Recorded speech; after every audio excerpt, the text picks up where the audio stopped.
إن الحمد لله نحمده ونستعينه ونستغفره ونعوذ بالله من شرور أنفسنا ومن سيئات أعمالنا من يهده الله فلا مضل له ومن يضلل فلا هادي له وأشهد أن لا إله إلا الله وحده لا شريك له وأشهد أن محمدا عبده ورسوله يا أيها الذين آمنوا اتقوا الله حق تقاته ولا تموتن إلا وأنتم مسلمون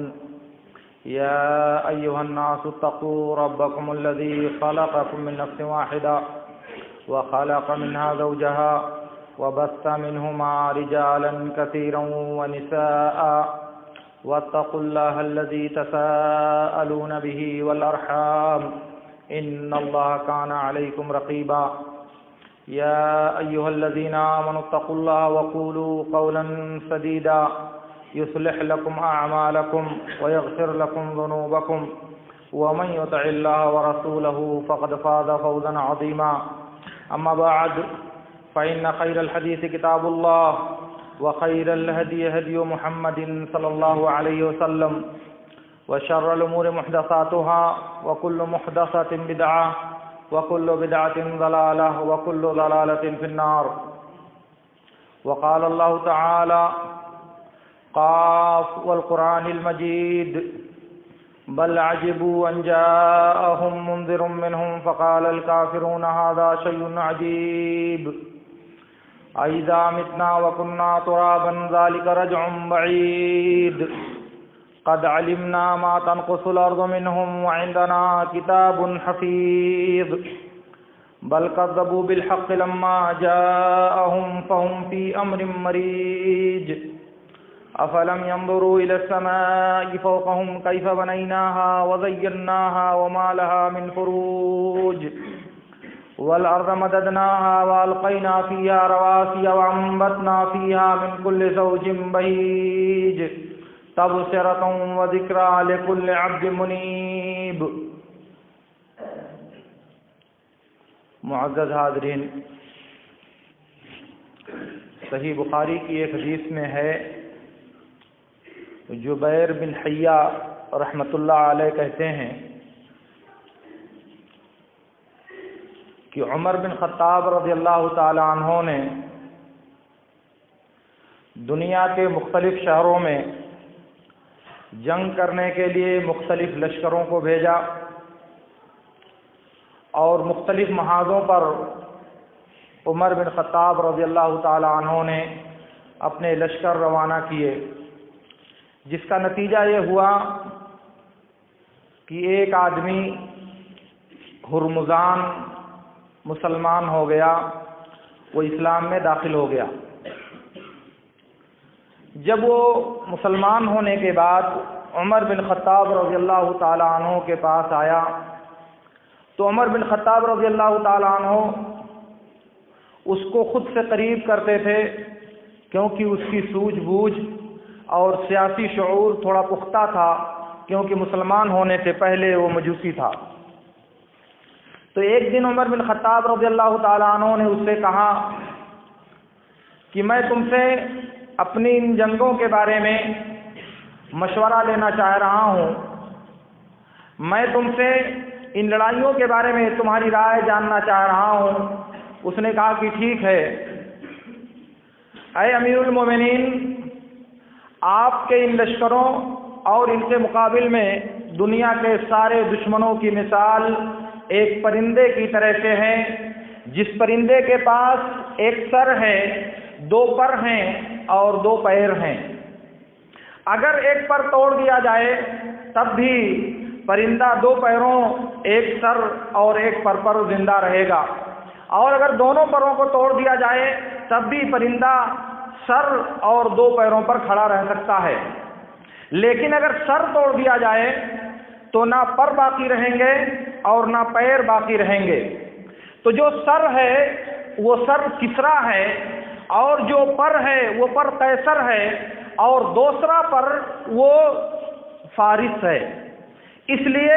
میری رائے یہ ہے کہ آپ اپنے لشکر کو کسرا کی طرف بھیجیے، کسرا کو نشانہ بنائیے تاکہ سر کو کچل دیا جائے اور بات ختم ہو جائے۔ عمر بن خطاب رضی اللہ تعالیٰ عنہ کو یہ بات سمجھ میں آئی۔ جبیر بن حیہ کہتے ہیں کہ پھر عمر بن خطاب رضی اللہ تعالیٰ عنہ نے ہم کو بلایا، جمع کیا اور نعمان بن مقرن رضی اللہ تعالیٰ عنہ کو ہمارا کمانڈر اور ہمارا قائد متعین کیا۔ ہم لوگ لشکر کے ساتھ جب دشمن کی سرحدوں میں گھسے، دشمن کے پاس پہنچے تو کسرا کا عامل یا کسرا کا کمانڈر 40,000 لشکر لے کر کے نکلا۔ وہ آیا تو اس کے ایک ترجمان نے کہا کہ تم میں سے کوئی ایک آدمی ذرا مجھ سے بات کرے، تم میں سے کوئی ایک آدمی مجھ سے گفتگو کے لیے آگے آئے۔ تو مغیرہ بن شعبہ رضی اللہ تعالیٰ عنہ آگے بڑھے، کہا بولو کیا کہنا چاہتے ہو، پوچھو جو پوچھنا ہے۔ اس نے کہا کہ ما انتم، تم کون ہو؟ مغیرہ بن شعبہ رضی اللہ تعالیٰ عنہ نے کہا نحن اناس من العرب كنا نعيش في بلاء شديد وشقاء شديد نمص الجلد والنوى من الجوع ونعبد الشجر والحجر ونلبس الشعر والوبر فبعث الله فينا نبيا نعرف أباه وأمه فأمرنا أن نقاتلكم حتى تعبدوا الله وحده أو تودوا الجزية۔ مغیرہ بن شعبہ رضی اللہ تعالیٰ عنہ نے کہا کہ ہم عرب کے چند لوگ ہیں جو انتہائی آزمائش اور انتہائی بدبختی کی زندگی گزار رہے تھے، انتہائی دشواری کی زندگی کے شکار تھے ہم لوگ۔ ہم گٹھلیاں اور چمڑے بھگو بھگو کر کے چاٹا کرتے تھے، بھوک کی وجہ سے انہی پر گزارا کرنا پڑتا تھا۔ بال اور اون ہم پہنا کرتے تھے، ہمارے پاس لباس نہیں ہوتا تھا، اور درخت اور پتھروں کی پرستش کیا کرتے تھے۔ ہم اسی حال میں، بدبختی کی اسی کیفیت میں تھے کہ اللہ رب العالمین نے ہمارے درمیان ہمیں میں سے ایک نبی بھیجا جس کے باپ کو بھی ہم جانتے تھے، جس کی ماں کو بھی ہم جانتے تھے، اور اس کے بعد اس نبی نے ہمیں حکم دیا ہے کہ ہم تم سے لڑائی کریں یہاں تک کہ تم صرف اللہ رب العالمین کی عبادت کرنے لگو یا پھر تم جزیہ اور ٹیکس دینے پر آمادہ ہو جاؤ۔ اور ہمارے نبی نے اپنے رب کا پیغام ہمیں پہنچایا، کہا کہ ہم میں سے جو آدمی مار دیا جائے گا وہ جنت کی ہمیشہ کی نعمتوں میں داخل ہوگا، ایسی نعمت جو آج تک دنیا کی نظر میں کبھی دیکھا نہیں ہوگا، اور جو ہم میں سے زندہ رہے گا وہ تمہاری گردنوں کا مالک ہوگا، ہم میں سے جو زندہ رہے گا وہ تمہاری گردنوں پر اپنی گرفت رکھے گا اور تمہیں محکوم اور تابع فرمان بنا کر رکھے گا۔ حدیث کا ٹکڑا اور بھی ہے، لیکن سر دست میں مغیرہ بن شعبہ رضی اللہ تعالیٰ عنہ کا یہ بیان اور ان کی یہ گفتگو جو اس وقت دنیا کے جبار یا دنیا کے سپر پاور کے ایلچی کے سامنے پیش کی گئی تھی، بغیر کسی خوف اور بغیر کسی دہشت کے۔ مغیرہ بن شعبہ رضی اللہ تعالیٰ عنہ عرب کے ان ماہرین سیاست اور عرب کے ان دانشوروں میں ان کا شمار ہوتا ہے جنہیں عرب کی تاریخ میں چند گنے چنے اور منتخب لوگوں میں مانا جاتا ہے۔ تو اس لیے مغیرہ بن شعبہ رضی اللہ تعالیٰ عنہ عقل و دانش کے جس درجے پر فائز تھے، اسی کے بقدر اللہ رب العالمین نے انہیں ایمان اور فراست کی نعمت سے بھی نوازا تھا۔ مغیرہ بن شعبہ رضی اللہ تعالیٰ عنہ طائف کے رہنے والے ایک ثقفی انسان تھے۔ ان کے اسلام لانے کا واقعہ بھی تھوڑا سا دلچسپ ہے، آپ اسے سن لیں۔ یہ طائف سے نکلے اپنے 7 ساتھیوں کے ساتھ، سفر پہ نکلے، راستے میں ایک جگہ ٹھہرے، پڑاؤ ڈالا تو ان کے سارے ساتھی سو گئے۔ کیوں؟ اس لیے کہ سب لوگوں نے شراب پی کر کے سب بدمست ہوئے اور اسی نشے کی حالت میں سب خراٹے لینے لگے۔ مغیرہ بن شعبہ اٹھے، سب کے ہتھیار اور تلواروں کو جمع کیا اور اس کے بعد تلوار لے کر کے سب کو ذبح کر دیا۔ ذبح کرنے کے بعد وہ جو مال اثاثہ ان کو ملا وہ سب لے کر کے اللہ کے رسول صلی اللہ علیہ وسلم کے پاس آئے۔ آپ کے پاس آئے تو واقعہ بیان کیا۔ اللہ کے نبی صلی اللہ علیہ وسلم نے کہا رہی بات اسلام کی تو میں اسلام تم سے قبول کرتا ہوں، اور رہی بات مال کی تو یہ مال مجھے نہیں چاہیے، کیونکہ یہ مال دھوکے اور خیانت سے حاصل کیا گیا ہے، یہ مال دھوکہ دے کر کے اور غداری کر کے حاصل کیا گیا ہے، اس لیے اس مال کی مجھے ضرورت نہیں ہے۔ اور پھر اس کے بعد جب اللہ کے رسول صلی اللہ علیہ وسلم صلح حدیبیہ میں روک دیے گئے، کفار قریش نے آپ کو آگے نہیں بڑھنے دیا، تو اس وقت جو گفتگو ہو رہی تھی قریش کی طرف سے جو ایجنسی آ کر کے محمد الرسول اللہ صلی اللہ علیہ وسلم سے گفتگو کر رہے تھے، اس میں سے ایک عروہ بن مسعود ثقفی رضی اللہ تعالیٰ عنہ بھی تھے۔ اس وقت وہ مسلمان نہیں ہوئے تھے۔ انہوں نے قریش کے لوگوں سے کہا قریش کے لوگوں، تمہیں میری فراست اور میری دانشوری میں کوئی شبہ ہے؟ مجھے میری تمہارے ساتھ خیر خواہی میں تمہیں کوئی شبہ ہے؟ میرے بارے میں کسی طرح کا تمہیں کوئی تردد ہے؟ ہر بار ان لوگوں نے کہا نہیں، تمہارے بارے میں کوئی شبہ نہیں ہے۔ کہا تو مجھے اجازت دو، میں جاؤں ذرا محمد سے گفتگو کروں، شاید کوئی راستہ نکل آئے۔ وہ آئے، اللہ کے نبی صلی اللہ علیہ وسلم سے ملے اور کہا کہ اے محمد، یہ چند نوجوان اور اوباشوں کا یہ مجموعہ جو آپ کے پاس اکٹھا ہوا ہے، قریش کی تلواریں اور قریش کے بہادروں کی ننگی تلواروں کا جب انہیں سامنا ہوگا تو یہ آپ کو چھوڑ کر بھاگ جائیں گے، آپ کے ساتھ میدان حرب میں کبھی ٹک نہیں سکتے، اس لیے ان کے سہارے پر قریش کے لوگوں سے جنگ لینے کی جرأت آپ نہ پیدا کیجیے، آپ باز آ جائیے اور واپس چلے جائیے۔ ان لوگوں پر یہ جو اوباش، یہ جو لونڈے، یہ جو کمسن لوگ آپ کے ارد گرد اکٹھا ہیں، آپ ان پر اعتماد مت کیجیے۔ یہ ایک جہاں دیدہ اور ایک تجربہ کار انسان عروہ بن مسعود ثقفی، جو اپنے قبیلے کا سردار مانا جاتا تھا، علم میں، فراست میں، دانشوری میں اور حیلے بازیوں میں، اس نے اللہ کے رسول صلی اللہ علیہ وسلم سے ایسی گفتگو کیا۔ اور اس کے بعد جب وہ گفتگو کرنے لگا، گفتگو کرتے ہوئے، چونکہ اللہ کے نبی صلی اللہ علیہ وسلم اور عروہ بن مسعود کی دونوں کی عمریں برابر تھی، قریب العمر تھے، دونوں ہمسر تھے، تو گفتگو کے دوران وہ بار بار ہاتھ آپ کی داڑھی پر لے جاتا، ہاتھ کے ذریعے اپنی داڑھی کو چھونے کی کوشش کرتا۔ اللہ کے نبی صلی اللہ علیہ وسلم کے سر کے پاس ایک آدمی چہرے پر ڈھانٹا باندھے ہوئے، چہرے کو ڈھکے ہوئے وہاں کھڑے تھے، جیسے ہی وہ ہاتھ اللہ کے رسول صلی اللہ علیہ وسلم کی طرف بڑھاتا، وہ تلوار سے اس کے ہاتھ پر مارتے،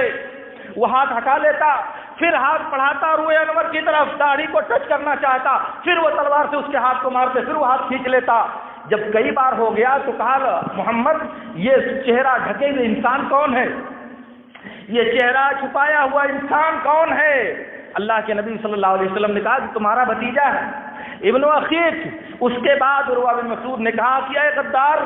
ابھی تیرے جرم کا کفارہ ہم لوگ ابھی ادا نہیں کر سکے اور تو اتنی جرأت کرتا ہے۔ کہا کہ عروہ، اللہ کے رسول صلی اللہ علیہ وسلم کی طرف تیرا اٹھنے والا ہاتھ ہی نہیں، اگر تیرا سر اٹھے گا تو اسے بھی اسی تلوار سے الگ کر دیا جائے گا تمہارے بدن سے۔ اور اس کے بعد اللہ کے نبی صلی اللہ علیہ وسلم نے پانی منگایا وضو کرنے کے لیے۔ آپ نے جب وضو کرنا چاہا تو آپ کے وضو کا ایک قطرہ زمین پر نہیں پڑنے پا رہا ہے، صحابہ اس کو لینے کے لیے ایک دوسرے پر سلطت کرنے کی کوشش کر رہے ہیں۔ آپ کے منہ سے اگر تھوک نکل رہا ہے، اگر آپ کے منہ سے بلغم نکل رہا ہے، وہ سب اپنے ہاتھوں میں لے کر کے اپنے بدن اور اپنے چہرے پر مل لے رہے ہیں، اور اللہ کے نبی صلی اللہ علیہ وسلم اس موقع سے ان کو منع نہیں کر رہے ہیں، کیونکہ وہ دکھانا چاہ رہے ہیں ایک ایسے انسان کو جو آپ کو نصیحت کر رہا ہے کہ ان نوجوان اوباشوں پر آپ بھروسہ مت کیجیے، یہ آپ کا ساتھ دینے والے نہیں ہیں مشکل وقت میں۔ اور اس کے بعد اس کا اثر یہ ہوا کہ اس کی گفتگو کامیاب جب نہیں ہو سکی تو واپس گیا، جا کر کے اس نے قریش کے دربار میں جو رپورٹنگ کیا، جو آنکھوں دیکھا حال پیش کیا، تو اس نے کہا کہ اے قریش کے لوگوں، میں نے دنیا کے بڑے بڑے بادشاہوں کے درباروں میں دیکھا ہے، میں نے شاہان عالم کا دورہ کیا ہے، میں کیسر و کسریٰ کے دربار میں بھی گیا ہوں، مگر میں نے اصحاب نبی کو محمد سے جو محبت کرتے ہوئے دیکھا ہے، دنیا کے کسی بھی امتی کو اپنے ماننے والوں سے ایسی محبت کرتے ہوئے نہیں دیکھا ہے۔ میں نے دیکھا کہ اگر نبی صلی اللہ علیہ وسلم کلی کرتے ہیں تو ان کے منہ کا پانی زمین پر نہیں گرنے پاتا، اگر آپ کے منہ سے کف نکلتا ہے تو وہ زمین پر ٹچ نہیں کرنے پاتا، اور وہ اسے لینے کے لیے اپنے بدن پر ملنے کے لیے ایک دوسرے سے سبقت کر جاتے ہیں۔ میرا اندازہ یہ ہے کہ اگر تم نے ان سے جنگ کرنے کی کوشش کیا تو ان میں کا ایک ایک فرد محمد الرسول اللہ صلی اللہ علیہ وسلم کے ارد گرد اپنی جان دے دینا گوارا کرے گا، مگر کبھی نبی صلی اللہ علیہ وسلم کو نہتا اور بے سہارا چھوڑ کر بھاگ نہیں سکتا۔ میرے عرض کرنے کا مطلب یہ ہے کہ وہ ایک آدمی جو عرب کے ماہر سیاست دانوں میں، عرب کے منتخب دانشوروں میں شمار کیا جاتا ہے، جو ابھی تک یہ تاثر پیش کر رہا تھا نبی صلی اللہ علیہ وسلم کے صحابہ کے بارے میں، یہ منظر دیکھنے کے بعد، نبی کے ساتھ صحابہ کے تعامل کی یہ کیفیت دیکھنے کے بعد اس کا تاثر کس قدر تبدیل ہوا، اور کس قدر تبدیل ہوا کہ بات بجائے پورب جانے کے اب پچھم کی طرف وہ گفتگو کرنے لگا، بالکل اپوزٹ۔ یہ باتیں جو میں نے آپ سے عرض کیا ہے، تین مختلف محور اور تین مختلف جوانب سے، جس میں ہر پہلو پر مغیرہ بن شعبہ رضی اللہ تعالیٰ عنہ کی شخصیت، ان کا کردار اور ان کا اسوہ حسنہ آپ کے سامنے ایک ایک جز میں نے پیش کرنے کی کوشش کیا ہے، اور پھر اسی کے ساتھ آپ یہ بات یاد رکھیں کہ مغیرہ بن شعبہ رضی اللہ تعالیٰ عنہ اس وقت اپنی عمر کے انتہائی شباب اور انتہائی عنفوان شباب سے گزر رہے تھے، 20 سے زیادہ ان کی عمر نہیں تھی اس وقت، اور یہ جو کیفیت انہوں نے ظاہر کیا ہے اپنے قبیلے کے سردار کے سامنے، اپنے قبیلے کے ساتھ جو معاملہ انہوں نے کیا ہے، محمد الرسول اللہ صلی اللہ علیہ وسلم کے تقدس اور آپ کی حرمت کی حفاظت سے پہلے اپنے ایمان کی اعلیٰ کیفیت اور اپنے دیانت کے بلند مرتبے کے اظہار کے لیے، وہ آج ہمارے لیے ایک نمونہ اور ہمارے لیے ایک عبرت کی چیز ہے۔ میرے دوستو، اللہ رب العالمین نے قرآن کریم میں ایک جگہ فرمایا ہے، فَإِنْ آمَنُوا بِمِثْلِ مَا آمَنْتُمْ بِهِ فَقَدِ اهْتَدَوْا، یہ دنیا والے اگر ایسے ہی ایمان لے آئیں جیسے تم لوگ ایمان لائے ہو، تب یہ لوگ ہدایت یاب ہوں گے۔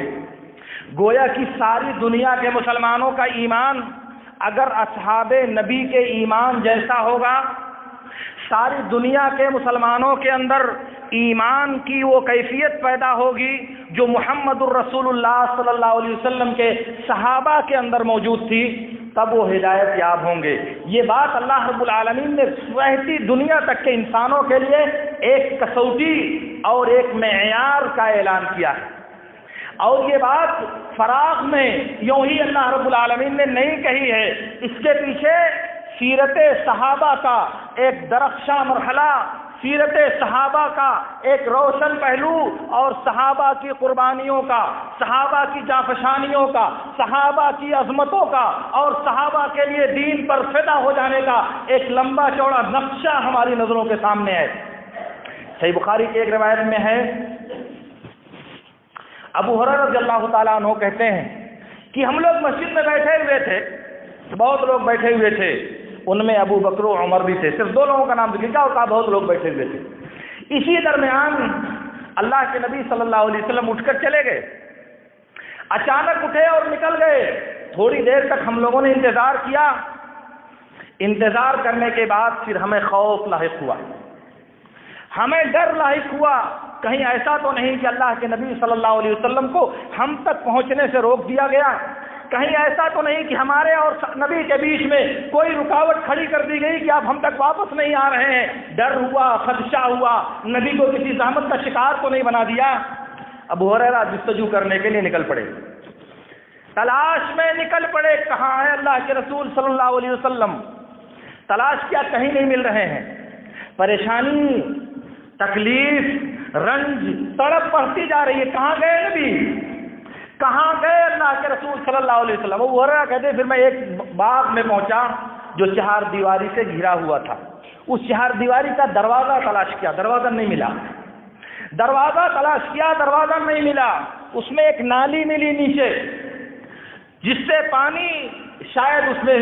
سیرابی اور آبپاشی کے لیے لے جایا جاتا رہا ہوگا۔ کہا کہ وہاں میں گیا اور میں نے اپنے آپ کو سکوڑا جیسے لومڑی اپنے آپ کو سکوڑتی ہے۔ اور چونکہ حفظ کا ترجمہ عربی زبان میں دو ہوتا ہے، حفظہ یحفظو، یہ عربی زبان میں ابو ہریرہ نے کہا کہ فحفظت کما یحتفظ الثعلب، لومڑی کی طرح میں نے اپنے آپ کو سکوڑا، اپنے آپ کو سمیٹا تاکہ اس مختصر نالی سے میں گزر سکوں، نکل سکوں۔ دوسرا مطلب ہے کہ میں اس کو کھودنے لگا جیسے لومڑی زمین کو کھودتی ہے تاکہ کچھ جگہ بن جائے اور میں اس میں سے اندر جا سکوں۔ بہرحال میں گیا اندر، دیکھا کہ اللہ کے نبی صلی اللہ علیہ وسلم ایک دیوار سے ٹیک لگائے ہوئے ہیں۔ کہا ابو ہریرہ کیا بات ہے؟ کہا اللہ کے نبی صلی اللہ علیہ وسلم آپ اچانک اٹھ کر ہمارے درمیان سے چلے آئے، ہم کو ڈر ہوا، ہمیں یہ خوف لاحق ہوا کہیں آپ اور ہمارے درمیان رکاوٹ نہ کھڑی کر دی جائے، آپ کو ہم تک پہنچنے سے کہیں کوئی آدمی روک نہ رہا ہو، اس لیے ہم لوگ آپ کی جستجو میں نکل آئے۔ اللہ کے رسول صلی اللہ علیہ وسلم نے کہا کہ اے ابو ہریرہ یہ جوتے لے لو اور باہر جاؤ، تم کو اس دیوار کے باہر جو ملے اس کو بشارت دے دو کہ جس نے من قال لا الہ الا اللہ مخلصا من قلبہ فبشرہ بالجنہ، جس نے اخلاص قلب کے ساتھ لا الہ الا اللہ کہا تم اسے جنت کی بشارت دے دو۔ ابو ہریرہ نکلے پھر اسی راستے سے، کتنے میں عمر بن خطاب رضی اللہ تعالیٰ عنہ بھی جستجو کرتے ہوئے پہنچے۔ ابو ہریرہ کی ملاقات ہوئی عمر بن خطاب رضی اللہ تعالیٰ عنہ سے، اور اس کے بعد پورا واقعہ سنایا ابو ہریرہ نے عمر بن خطاب رضی اللہ عنہ کو۔ عمر بن خطاب نے ایک زبردست گھونسا مارا، ایک زبردست ہاتھ ان کو لگایا ابو ہریرہ کو کہ ابو ہریرہ گر گئے اپنی شرمگاہ کے بل، اور ایسا لگ رہا تھا کہ چیخ دے کے رو پڑیں گے۔ فاجھشا بالبکا، زبردست شکل بن گئی رونے جیسی، مشکل سے اپنی رلائی کو ضبط کر رہے تھے ابو ہریرہ رضی اللہ تعالیٰ عنہ، رونے جیسی کیفیت پیدا ہو گئی۔ واپس آئے، کہا کہ اللہ کے نبی صلی اللہ علیہ وسلم آپ نے مجھے یہ کہہ کر کے بھیجا تھا اور مجھے عمر بن خطاب رضی اللہ تعالیٰ عنہ نے اتنی سخت چوٹ پہنچائی ہے، اتنی سخت چوٹ پہنچائی ہے مجھے کہ میں شرمگاہ کے بل زمین پر گر گیا۔ اتنے میں عمر بن خطاب بھی داخل ہوئے، کہا کہ اللہ کے رسول کیا آپ نے اس کو اپنے جوتے دے کر کے بھیجا تھا؟ کہا ہاں۔ کہا اللہ کے رسول کیا آپ نے اس سے کہا ہے کہ جو اس دیوار کے باہر ملے اور وہ اخلاص قلب کے ساتھ لا الہ الا اللہ کی شہادت دیتا ہو اسے جنت کی بشارت دے دو؟ کہا ہاں۔ کہا اللہ کے رسول آپ ایسا مت کیجئے، آپ ایسا مت کیجئے، دعی الناس یعملوا حتی لا یتکلوا، آپ لوگوں کو عمل کرنے دیجئے ورنہ اس بشارت پر کہیں لوگ اعتماد کر کے عمل کرنا ترک نہ کر دیں۔ میرے عرض کرنے کا مطلب یہ ہے اس پورے واقعے میں کہ عمر بن خطاب رضی اللہ تعالیٰ عنہ کی وہ عظمت اور وہ برتری، اللہ کے رسول نے کہا کہ دیوار کے پیچھے جو ملے تم کو اور اخلاص قلب کے ساتھ لا الہ الا اللہ کی شہادت دیتا اسے جنت کی بشارت دے دو۔ ابو ہریرہ نے صرف عمر بن خطاب رضی اللہ تعالیٰ عنہ ملے، کوئی دوسرا نہیں ملا۔ گویا کہ اس حدیث کے مصداق حقیقی، اس بشارت کے حقیقی حقدار عمر بن خطاب رضی اللہ تعالیٰ عنہ تھے۔ لیکن اسی کے ساتھ ایک دوسرا پہلو آپ اسے دیکھیں، نبی صلی اللہ علیہ وسلم چند لمحات کے لیے ان کے درمیان سے اٹھ کر غائب ہو گئے۔ ان کی بے چینی کا عالم یہ تھا کہ اس نالی سے گزر کر محمد الرسول اللہ صلی اللہ علیہ وسلم تک پہنچنے میں انہیں کوئی عار اور جھجک محسوس نہیں ہوئی، کوئی شرمندگی کا احساس نہیں ہوا کہ سرکار دو عالم محمد الرسول اللہ صلی اللہ علیہ وسلم ہماری نظروں سے اوجھل کیوں ہیں، سبب کیا ہے، کیوں نہیں آپ واپس آ رہے ہیں، کیوں بغیر بتائے ہوئے اچانک آپ ہمارے سامنے سے اٹھ کر چلے گئے۔ یہ خدشہ نہ صرف ابو ہریرہ کو ہے، وہ ابو ہریرہ جن کے بارے میں اللہ کے رسول صلی اللہ علیہ وسلم نے اسی جیسی کسی مناسبت سے کہا تھا، وہ واقعہ بھی آپ سب کو معلوم ہوگا کہ اللہ کے رسول صلی اللہ علیہ وسلم من اسعد الناس بشفاعتک، آپ ذرا یہ بتائیے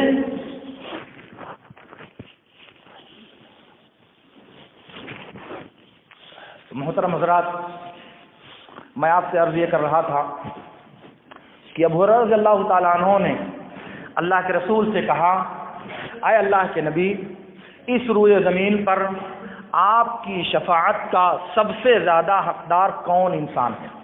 آپ کی شفاعت کا سب سے زیادہ مستحق کون آدمی ہے؟ اللہ کے نبی نے کہا کہ ابو ہریرہ مجھے معلوم تھا کہ تم سے پہلے کوئی آدمی یہ سوال نہیں کر سکتا،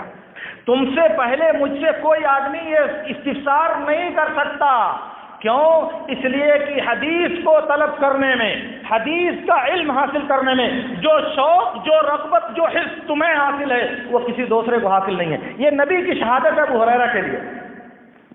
یہ نبی کی شہادت ہے ابو ہریرہ کے لیے۔ اور ابو ہریرہ نے اللہ کے نبی صلی اللہ علیہ وسلم کا پیچھا کیا، ضبط نہیں کر سکے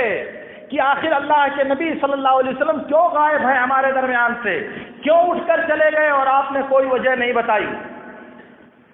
اسی طرح سے اگر آپ سیرت کے ذخیرے میں، سنت کے دواوین میں تھوڑی سی سیر کریں گے تو آپ کو بہت سے موتی اور بہت سے جواہرات چمکتے ہوئے نظر آئیں گے۔ میں آپ سے کہنا یہ چاہتا ہوں کہ حالات کے جبر کے اعتبار سے، حالات کے اپنے اتار اور چڑھاؤ کے اعتبار سے، وقت کی رفتار کی تیزی اور سستی کے اعتبار سے یہ حالات انسانوں پر طاری ہوتے ہیں، یہ حالات انسانوں پر رب العالمین کی طرف سے مسلط کیے جاتے ہیں۔ کبھی تو اس لیے کہ انسانوں کے اعمال اس بات کا مطالبہ کرتے ہیں، کبھی تو اس لیے کہ انسانوں کو اپنا کردار رب العالمین کو اس بات پر آمادہ کرتا ہے کہ انہیں ان کے کیے پر متنبہ کیا جائے، اور کبھی تو اس لیے کہ رب العالمین انسانوں کو آزمانا چاہتا ہے، انسانوں کو آزمائش کی بھٹی میں تپا کر انہیں کندن بنانا چاہتا ہے۔ مجھے یاد آ رہا ہے کہ اس سے پہلے میں نے کبھی آپ سے کہا تھا کہ آزمائش کا مرحلہ انسانی تاریخ میں، اسلامی تاریخ چھوڑ دیجئے، انسانی تاریخ میں ہمیشہ انتہائی طویل ہوا کرتا ہے، ہمیشہ انتہائی لمبا ہوا کرتا ہے۔ خود اللہ کے نبی صلی اللہ علیہ وسلم کو دیکھیے، تقریباً 20 سال تک آزمائش کا مرحلہ ہے، تقریباً کم و بیش 20 سال تک یا 21 سال تک آزمائش کے دور سے گزرے۔ تمکن اگر اللہ کے نبی صلی اللہ علیہ وسلم کو حاصل ہوا صرف 2 سال تک۔ 8 ہجری میں فتح کیا رمضان میں، اور 11 ہجری کی ربیع الاول میں رخصت ہو گئے، یعنی 2 سال یا کچھ اور زیادہ نبی صلی اللہ علیہ وسلم کو تمکن کا مرحلہ حاصل تھا۔ تو یہ جو مراحل ہیں آزمائش کے، ان مراحل میں اللہ کے نظام کے اعتبار سے یہ بات طول کھینچتی ہے، لمبی ہوتی ہے، کیونکہ اللہ تعالیٰ کا ایک دوسرا نظام اس کائنات پہ یہ ہے، وَلَوْلَا دَفْعُ اللَّهِ النَّاسَ بَعْضَهُمْ بِبَعْضٍ لَهُدِّمَتْ صَوَامِعُ وَبِيعٌ وَمَسَاجِدُ يُذْكَرُ فِيهَا اسْمُ اللَّهِ۔ اس طرح کی آیات اللہ رب العالمین نے بیان فرمائی ہے کہ ایک نہیں متعدد جگہوں پر اللہ رب العالمین نے اس نظام کی وضاحت کیا ہے کہ اللہ رب العالمین ایک انسان کے ذریعہ، ایک مخلوق کے ذریعہ دوسروں کو ہٹاتا ہے، ایک کو برپا کر کے دوسرے کو ختم کرتا ہے یا مؤخر کرتا ہے یا پست کرتا ہے۔ ایک کے ذریعہ دوسرے کو اللہ رب العالمین اس کائنات کے پردے سے کبھی نیست و نابود کر دیتا ہے، کبھی اقتدار سے بے دخل کر دیتا ہے، کبھی شوکت سے محروم کر دیتا ہے، کبھی ذلت کے غار میں لے جا کر کے ان کو ڈبو دیتا ہے۔ اگر آپ چاہیں تو آپ بنی اسرائیل کی صرف تاریخ دیکھ لیں، صرف بنی اسرائیل کی تاریخ دیکھ لیں، بنی اسرائیل کے ساتھ قبطیوں کے ساتھ، بنی اسرائیل کا قبطیوں کے ساتھ جو معاملہ پیش آیا وہ، یوشع بن نون کے ساتھ بنی اسرائیل کا جو معاملہ پیش آیا وہ، اور اسی طرح سے داؤد اور جالوت کے درمیان بنی اسرائیل کا جو معاملہ پیش آیا وہ، یا پھر اسی طرح سے موسیٰ علیہ السلام کے ساتھ جب اس بدتمیز قوم نے کہا تھا اذهب انت وربك فقاتلا انها هنا قاعدون، اس طرح کے واقعات بنی اسرائیل کی زندگی میں بے شمار موجود ہیں۔ اور ان سے ہٹ کر کے آپ روم و فارس کی تاریخ دیکھ لیں، ذرا دنیا کے 2 سپر پاوروں کی تاریخ دیکھ لیں، معاصر دور میں اگر آپ دیکھنا چاہتے ہیں تو امریکہ اور روس کی تاریخ دیکھ لیں، امریکہ اور روس کی تاریخ دیکھ لیں، آپ کو بات سمجھ میں آئے گی۔ اور اسی طرح سے اگر تھوڑا اور پیچھے دیکھنا چاہتے ہیں تو جزیرے عرب کی حالت دیکھیں،